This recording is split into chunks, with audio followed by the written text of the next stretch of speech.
Okay, well, students, our next topic is Hindu undivided family business. Besides, there was a little bit of a brief topic regarding expansion of sole proprietorship. Um, in last class, we have studied that sole proprietor has limited resources. मतलब वो अपने business को ज़्यादा expand नहीं कर सकता क्योंकि वो अकेला person होता है business में involved. बट यहाँ पर हम अब बात करने लगे हैं, अगर वो expand करना चाहे तो उसके पास क्या ऑप्शन है। तो पहली ऑप्शन तो बेटा ये है कि वो एक पेड असिस्टेंट अपॉइंट कर ले। पेड असिस्टेंट का मतलब होता है कि किसी पर्सन को पैसे देकर अपने असिस्टेंट रख ले और उससे, क्योंकि उसके पास मैनेजेरियल स्किल्स कम है, उसकी हेल्प करेगा मैनेजमेंट करने में बिजनेस की। दूसरा, या तो वो एक या एक से ज़्यादा पार्टनर एडमिट कर ले ताकि वो उसको पैसा भी दिलवा देगा, पार्टनर आएगा अपने साथ पैसा लेके आता है और साथ में मैनेजरियल रिस्पॉन्सिबिलिटी भी बिज़नेस की शेयर कर लेगा। अब बात ये है कि अगर तो उसके पास पैसा है तो वो एक असिस्टेंट ही बना ले, अपने लिए रख ले, वो उसकी हेल्प कर दिया करेगा। बट हाँ, अगर उसे पैसा भी चाहिए, पैसा भी नहीं है उसके पास और उसको मैनेजरियल स्किल्स भी चाहिए असिस्ट करने के लिए उसे, तो फिर उसको एक पार्टनर अडॉप्ट कर लेना चाहिए। ये दो ऑप्शन ही रहते हैं उसके पास।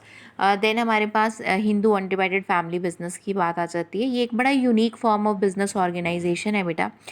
इसको जॉइंट हिंदू फैमिली बिजनेस भी बोलते हैं और ये इसकी ख़ास बात ये है कि ये सिर्फ इंडिया में ही पाया जाता है, ये कहीं और नहीं पाया जाता है। इसका जो सबसे इम्पॉर्टेंट आपको क्वेश्चन पूछा जा सकता है, कौन सा एक्ट इसे गवर्न करता है। देखो, सोल प्रोप्राइटरशिप में कोई एक्ट नहीं था।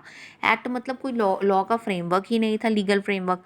यहाँ पर है, यहाँ पर एक एक्ट बनाया गया है, हिंदू लॉ या हिंदू सक्सेशन एक्ट 1956। उसमें इसके सारे रूल्स एंड रेगुलेशंस दिए गए हैं। Oldest form of business organization है हमारी कंट्री के अंदर ये, ठीक है। और इसके अंदर ये एक ऐसी ऑर्गेनाइजेशन है जो HUF, हिंदू अनडिवाइडेड फैमिली के जितने मेंबर होते हैं वो सारे इसको कंट्रोल करते हैं कहीं ना कहीं।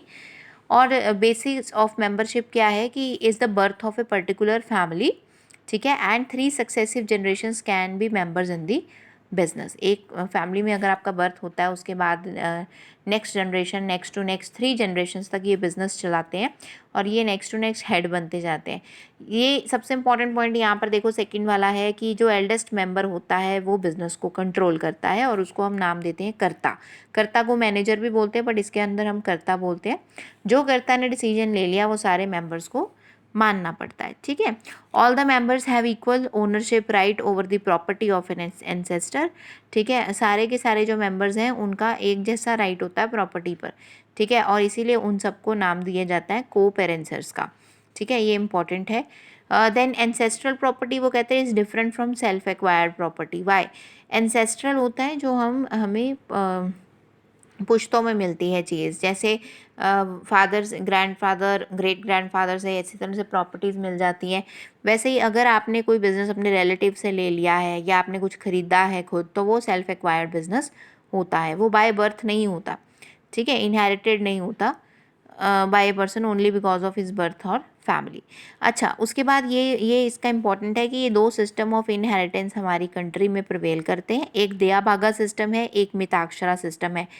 इसको हम बोल देते हैं two schools of thoughts also. Two school of thoughts मतलब दो ऐसी संस्थाएं हैं जो जिनके अलग अलग सोच है।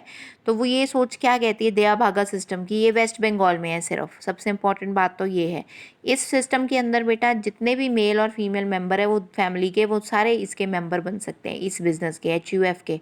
बट वैसे मिताक्षरा सिस्टम जो ऑल ओवर इंडिया में प्रिवेल करता है एक्सेप्ट वेस्ट बंगाल, उसके तहत क्या होता है कि सिर्फ मेल मेंबर ही इसके हेड बन सकते हैं। जैसे जनरली आपने सुना ही होगा कि घर में फादर, फादर के बाद बेटा, बेटे के बाद उसका बेटा, इस तरह से ये प्रिविलेज चलती रहती है। तो ये Mitakshara system all over India है और दया भागा सिर्फ वेस्ट बंगाल में फॉलो किया जाता है। यहाँ से इंपॉर्टेंट क्वेश्चन बनता है कि कौन से स्कूल ऑफ थॉट्स इसके अंदर आते हैं। देन फीचर्स में देखो, फॉर्मेशन की जहाँ तक बात करें तो एटलीस्ट बेटा इसमें 2 मेंबर्स चाहिए होते हैं हमें। And ancestral property must be inherited by them. जो एंसेस्ट्रल प्रॉपर्टी है हमारी वो उनकी इनहेरिटेंस में ही मिलनी चाहिए, मतलब उनको पुश्तों से मिलनी चाहिए ऊपर से। There is no need for any agreement between the family members.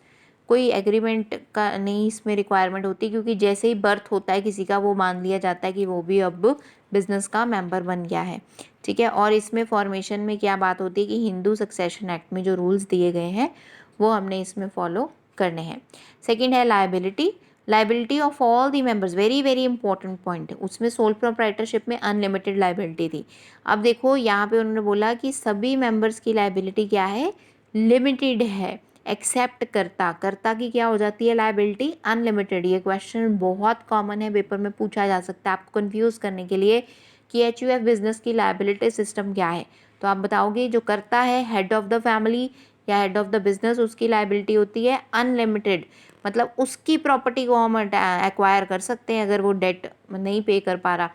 बाकी सबकी क्या होती है, लिमिटेड लायबिलिटी होती है। कंट्रोल की अगर बात करें तो सारा का सारा कंट्रोल सिर्फ कर्ता के पास होता है, जो उसने डिसीजन ले लिया वो सारे मेंबर्स को एक्सेप्ट करना पड़ेगा।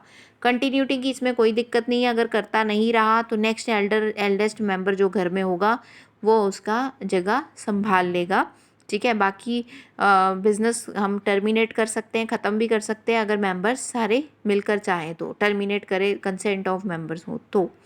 देन हमारे पास माइनर मेंबर्स, वो कहते हैं ऐसा नहीं है, ऐसा जनरली कहा जाता है कि बिज़नेस के अंदर माइनर को नहीं लिया जाएगा क्योंकि वो नासमझ होते हैं। माइनर मतलब below the age of 18 years. But HUF business में एक पर्सन को जैसे ही कहते हैं बर्थ हो गया तो वो भी बिजनेस का मेंबर मान लिया जाता है। That means minor can also be the member of HUF business.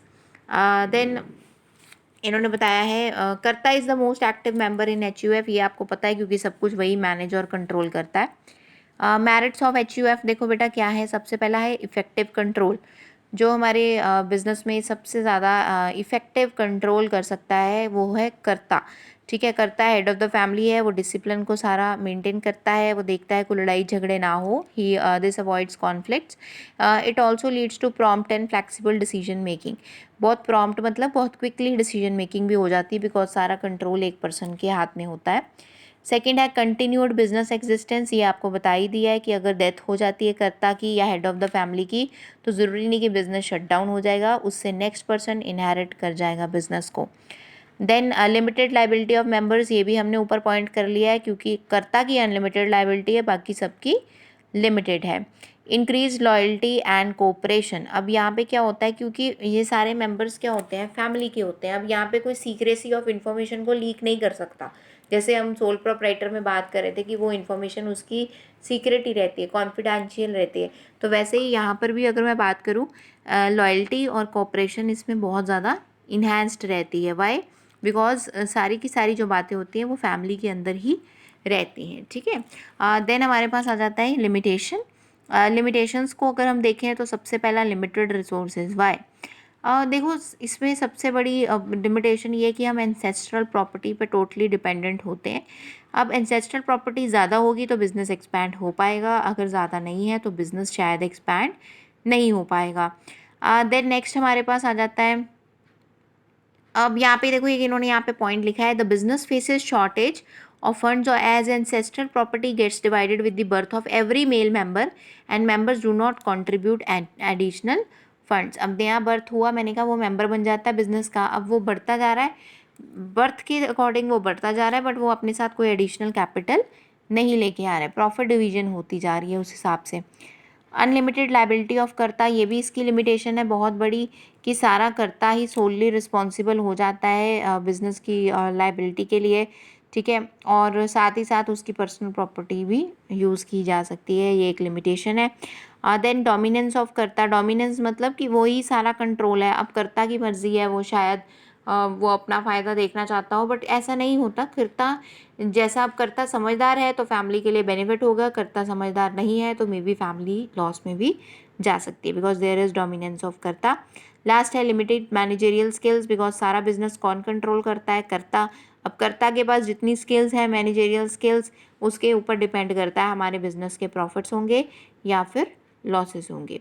With this the Hindu undivided family is complete. It is bit of learning concept इसमें है, बिकॉज एक लाइबिलिटी वाला पॉइंट याद रखना है कि कर्ता की अनलिमिटेड लाइबिलिटी है, कल को नुकसान होता है बिजनेस में तो कर्ता भरेगा सारा का सारा, अगर नहीं होता तो पर्सनल प्रॉपर्टी से भरेगा।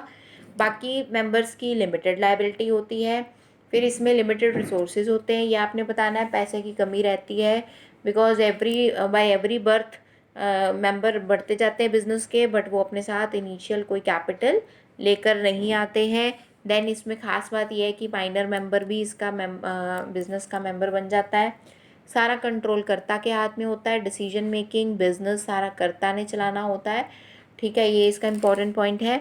और बिसाइड्स इसमें 2 स्कूल सिस्टम है, दया भाग एंड मिताक्षरा सिस्टम। दया भाग वेस्ट बंगाल में है, मेल एंड फीमेल मेंबर दोनों फैमिली मेंबर्स इसके हेड हो सकते हैं। और मिताक्षरा के अंदर सिर्फ male members are allowed to be coparceners in business. ठीक है, विद दिस ये HUF पार्ट इज कंप्लीट।